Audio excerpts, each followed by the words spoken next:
Hi friends, இது பொங்கலோடைய morning routine என்ன பண்ணோன்றதை அவங்களோட ஷேர் பண்ணிக்கிறேன். மார்னிங் எழுந்திரிச்சோடனே வந்துட்டு அம்மாச்சி பால் வாங்கிடுவாங்க, காஃபி போட்டு குடிச்சாச்சு.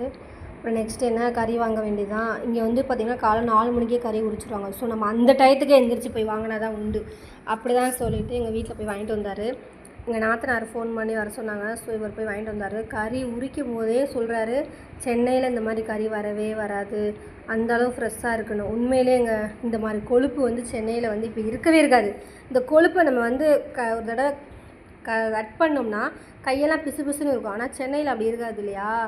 ஃப்ரீசரில் வைக்கிறதுனால அப்படி இருக்குன்னு சொல்லி பேசிக்கிட்டு இருந்தோம். ஃபஸ்ட்டு எலும்பு எடுத்து சூப்பு வச்சு குடிச்சிடலாம், நெக்ஸ்ட்டு சாப்பாடு செய்யலான்னு சொல்லி நினச்சிக்கிட்டு இருக்கோம். கரண்டு போயிடுச்சு. அண்ணி பாருங்கள், முதல்ல பொருளை பிடிச்சிட்டு சட்னிக்கு ஆட்டுறாங்க. அதுக்கப்புறம் தேங்காவுக்கு ஆட்டணும். இதை யூடியூப்பில் போட போகிறீங்களா? எனக்கு கொஸ்டின் கேட்டு கிண்டல் பண்ணிக்கிட்டே தான் ஆட்டுறாங்க. எப்படி தான் அவங்களுக்கு தெரியுது.